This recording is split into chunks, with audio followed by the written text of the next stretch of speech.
সকাল সকাল ঘুম থেকে উঠে এই জীবনযাত্রা আর কতই বা করা যায় বলুন। ঈশ্বরের দয়ায় কিন্তু আমরা বেঁচে আছি, নয়তো কিন্তু আমরা নিঃশ্বাস নেওয়ার জন্য যোগ্য নই। কারণ এই যে যেইভাবে প্রকৃতির থেকে গাছপালা সরে যাচ্ছে, কমে যাচ্ছে, আমাদের ধরুন অক্সিজেনটা কমে যাচ্ছে আর মানুষ সংখ্যা বেশি হয়ে যাচ্ছে। তো যাই হোক, প্রতিদিন একটা একটা করে দিন ঘুম থেকে উঠি আর ভাবি যে না, বেঁচে যেহেতু আছি ভগবানের ইচ্ছাতেই আছি। কারণ ঘুমানোর পর কিন্তু আমরা জানি না আমাদের চোখ খুলবে কি খুলবে না। তো সেই প্রভুকে অনেক অনেক ধন্যবাদ যে আমার আজকের দিনটা আমাকে একটা উপহার দেওয়ার জন্য। আর এই যে সকাল সকাল কাজকর্মে লেগে পড়েছি, আর এখানে এখন চা তৈরি করব। এখনও কিন্তু আপনাদের দাদাভাই ওঠেনি, তো ওই জন্য শুধু আমি আমার একার জন্য চা করে নিচ্ছি। ঘর দর পরিষ্কার পরিচ্ছন্ন করে নিয়েছি। তো যাই হোক, এখন এই কাজগুলো করে বাকি সংসারের কাজ নিয়ে এখন যুদ্ধ করতে হবে। আর যেদিন আপনাদের দাদাভাই বাড়িতে থাকে ওদিন না কাজ করতে আমার অনেক দেরি হয়ে যায়। তো যাই হোক, ওরা আমার এদিকে চা পানি খেতে খেতে ওরা উঠে গেছে, তো ওই জন্য বিছানাটা তুলতে আসলাম। আর বাড়িতে থাকলে কি হয়, আমি না অলস হয়ে যাই। মানে সকাল সকাল তো ওরা খাওয়া দাওয়া করতে চায় না, ওই জন্য ভাবি এখন একটু দেরি করে করি, পরে একটু দেরি করে করি। কিন্তু যেদিন হাটের দিন থাকে ওদিন একদম যত কাজ আছে আমার একদম 11টা-12টার মধ্যে সমস্ত কাজ কমপ্লিট হয়ে যায়। কিন্তু যেদিন আপনাদের দাদাভাই বাড়িতে থাকে যেই দিনগুলো, সেদিন সারাদিনেও যেন আমার কাজগুলো শেষ হয় না।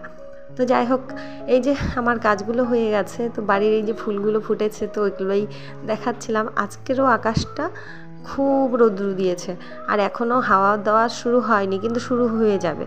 আর এত গরম না, দেখুন গাছপালাগুলো যেন কীরকম করছে। তো যাই হোক, কি করা যাবে, এইভাবেই থাকতে হবে। এত গরম, যে টিনের বাড়ি, বেড়ার বাড়ি আর বাঁশঝাড় আছে বলে বাড়িটাতে একটু শান্তি আছে ওই পাশটাতে।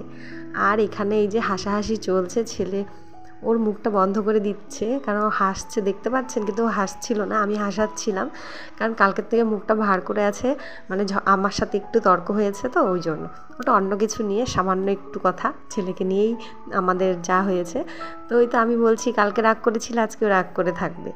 তো যাই হোক, এখন স্নান টান করে এই যে পুজো দিতে চলে আসছি। এখনও তো কোনো রান্নাবান্না করিনি, দেখতে পেলেন শুধু হচ্ছে চাটা আমি খেলাম। আর ওরা কিন্তু এখনও কেউ খাওয়া দাওয়া করেনি, আর বাসি ভাত রয়েছে, তো সেগুলো ওদেরকে দিতে হবে। আর যে ভগবানকে সকাল সকাল পুজো দিয়ে একটু ধন্যবাদ জানাচ্ছি, কারণ ভগবান দেখুন আমাদের জন্য কিন্তু অনেক করে। তার জন্য আমরা এই পৃথিবীর আলো দেখেছি, পৃথিবীটা দেখছি, কে কীরকম। তো প্রভুর সেবা না করলে কিন্তু হয় না। আর এই যে গোপালকে প্রতিদিন সেবা করি, আমার ভালো লাগে। আমার ছেলেও কিন্তু গোপাল সেবা দিতে ভালোবাসে। আর এই ফুল ছেলে কিন্তু তুলে এনে দিল, সাদা ফুল, আর বাড়ির থেকে জবা ফুলগুলো আমি তুললাম। কি বলবো বলুন। আর এই যে গোপালকে যে আমরা সাজিয়ে গুজিয়ে রাখি, সেই কারণ কি জানেন?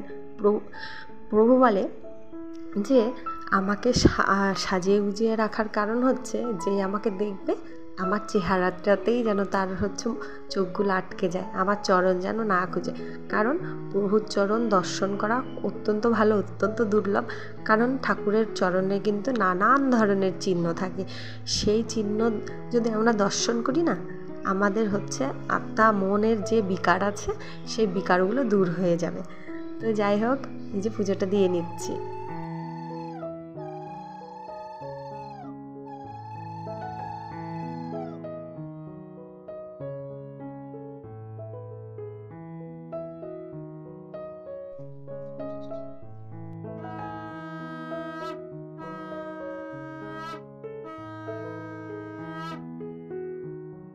সেই আত্মার মনের বিকার দূর হলে কিন্তু আমাদের রূপ সুন্দর হবে না, আমাদের মনটা সুন্দর হবে।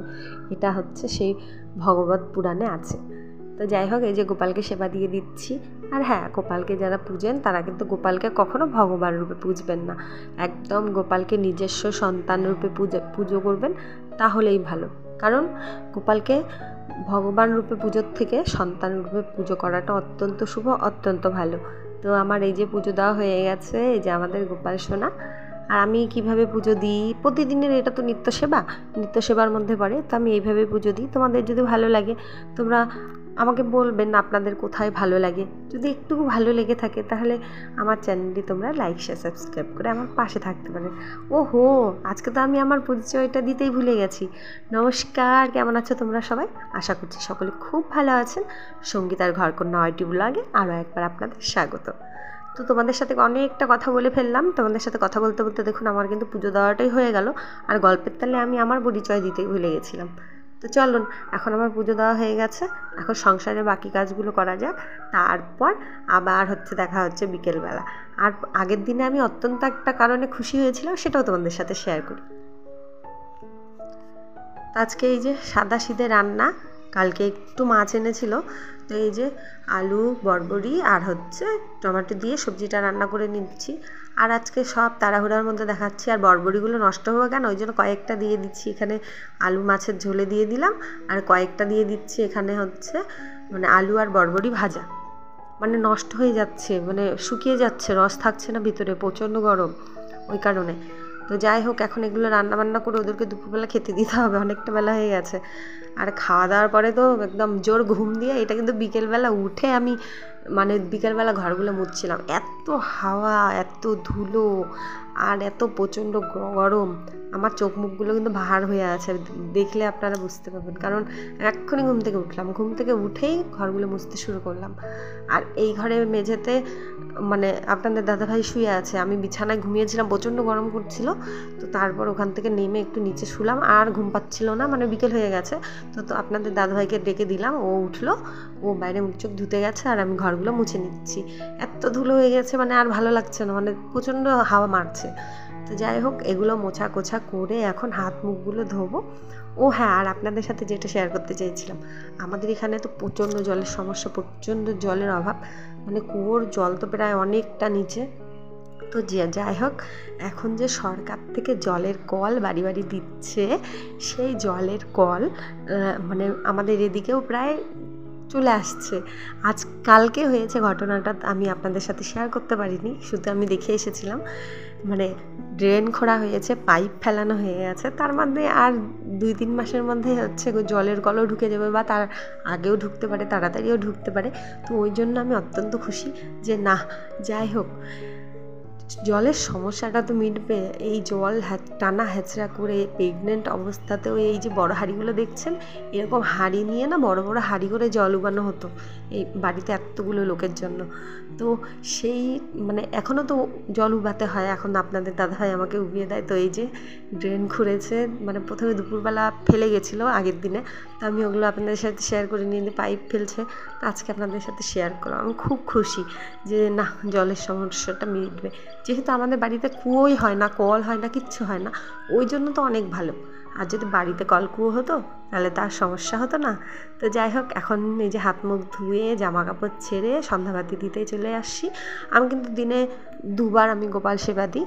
তোমরা অনেকে বলে 3 বার 4 বার, যে যতবার, হ্যাঁ, যার যখন সময় হয় সে ততবারই দিতে পারে, কিন্তু আমি দিনে 2 বারই দিই, যখন পুজো করি তখন, আর এই যে যখন সন্ধ্যাবেলা দিই তখন। এই 2 টাইমেই আমি গোপালকে গোপাল সেবা দিই। আর এই যে যত পুজোর ফুল টুলগুলো আছে, এগুলো তো পরিষ্কার পরিচ্ছন্ন করে নিলাম। এখন এই যে বাতিটাতে ধরিয়ে নিচ্ছি, সন্ধ্যাবাতি আগে তুলসী পাড়ে দিব, তারপরে ঘরে। আমি তো আগে তুলসী পাড়েই পুজো দিই, সন্ধ্যা দিই, তারপরে ঘরে দিই। আর এই যে গোপালকে মৌসুমী ভোগ দিয়ে দিলাম। আর কিন্তু আমি প্রতিদিন সন্ধ্যাবেলা গীতার মাহাত্ম্য পাঠ করি। এখন না আমার পড়তে পড়তে মুখস্থ হয়ে গেছে, তো আমি সেটাই পাঠ করছি এখন, তারপরে এই যে পুজো দিচ্ছি।